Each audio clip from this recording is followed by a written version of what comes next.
Hey everybody, welcome back to the Shacknews E3 live stream brought to you by HyperX. We are still here, E3 Day 2 live from the E3 Esports Zone brought to you by SubNation.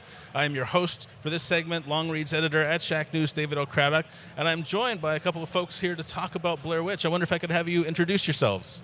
Yeah, so my name is Maciek, and I'm a team developer for the Blair Witch. And I'm Barbara, and I'm writer for Bloober Team. Excellent. Well, thank you both very much for being here today. As I was telling you before we went live, I'm a huge fan of Blair Witch. So I'd kind of like to go back and have you tell me how this project got started, because I know the movie, it's funny, coincidentally, I just read a book about 1999 being the best year in movies ever. Of course, the making of Blair Witch factored heavily into that. And the property is still going strong. So how did the idea for this game get rolling with this license? Yeah, so it started when we were finishing Observer. I don't know if you recognize Yes. the game. Yeah. Yes. So we were looking for, exploring the psychological horror genre even deeper, and at the same time, Lionsgate was looking for someone to portray Blair Witch universe in a video game, and as we knew each other before. We just naturally, organically came together and decided to create this game. So that was how it all started. Tell me a little bit about the game, because I want to make sure I understand exactly the concept. Is it a solo game, or are you playing this with friends, kind of the survivor dynamic of all having to work together to escape? Yes, so it's pretty similar to our previous games, Layers of Fear and Observer. As we in Bloober Team believe that the best psychological experience, the best psychological horror experience is when you play alone, preferably in a dark room if you are Yes. brave enough for that. Dark room, headphones, after dark. Yeah. Exactly. So no, there are no online components, but I think it only does the better for the game. I wonder if you could kind of set the scene for me a little bit about the movie's story. Did you draw, or the game story, did you draw much inspiration from the original film and the reboot, and what elements are new that you wanted to add to make it a unique game experience? The sort of things that you could really only do in a game that wouldn't come through as much in a passive experience like a film. Yeah. Yeah, so this game isn't just recreation of the movie. It's our own Bloober's take on what can happen in Black Hills Forest, which is where the movie takes place. So basically we want to put a lot of this psychological part of horror into this, because this is what Bloober mainly focuses on deep character development and on good story. So this will be a story-driven, psychological, first-person perspective game. What other influences, besides your own work, of course, have influenced this game? Because psychological horror is one of my favorite areas of psychological, or of survival horror. Dating back to even like Eternal Darkness on GameCube, where your sanity would factor very heavily into what you saw and how you perceived the world. Okay, so for starters, we took a lot of inspiration from our own titles, like Layers of Fear, because I think that before Layers of Fear and Observer, there weren't too many psychological horror titles, and we still wanted to build on that, what we did in our previous titles. But at the same time, we wanted to, add some new mechanics, some new features to the game that will, provide the better experience for the players.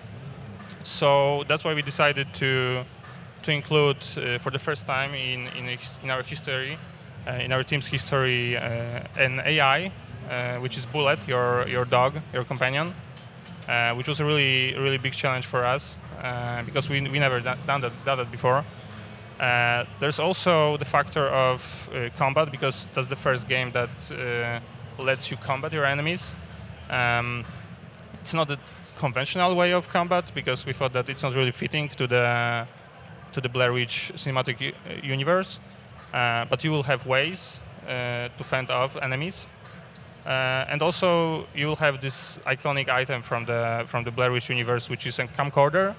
And early in our design process, we certainly wanted to include it, but at first we didn't really know how to make it interesting, because when you were only watching clues and past events, it wasn't really that entertaining for the players.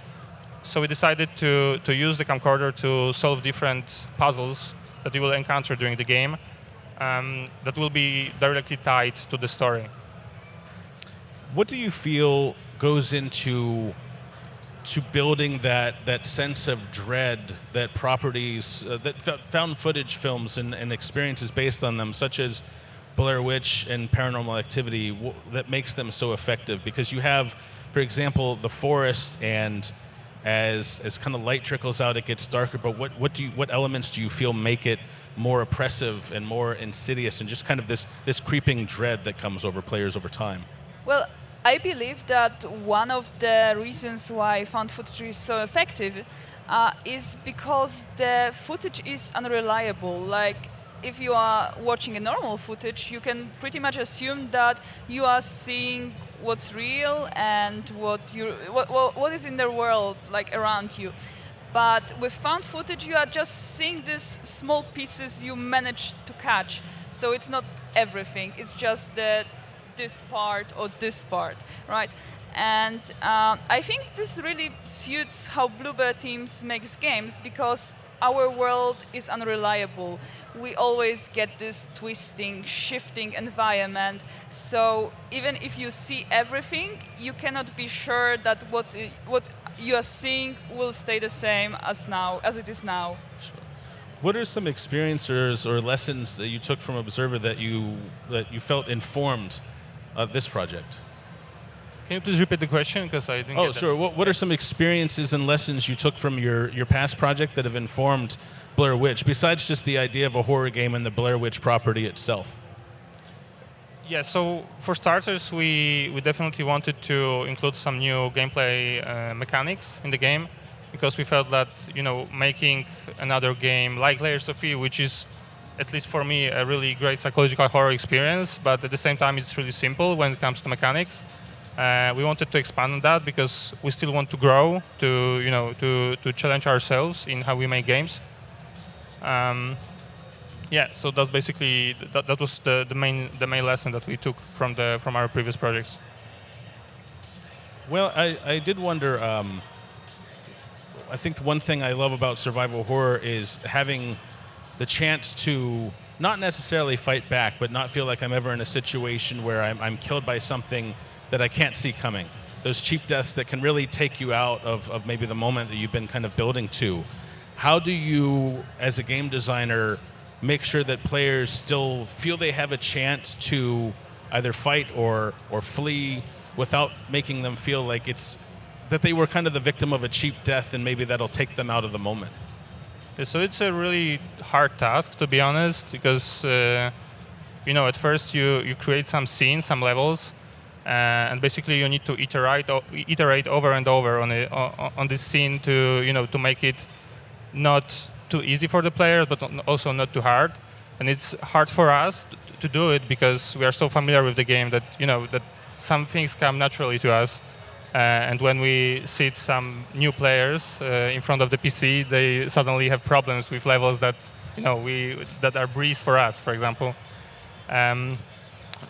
So what I said before about the combat mechanics that we have in this game, this is the first time that we really gave our players ways of fighting monsters, because before it was always running from them, or you needed to use stealth to get past them.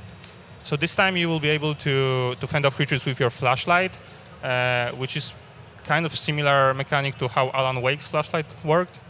And at the same time, we think that it's really thematic to the Blair Witch universe.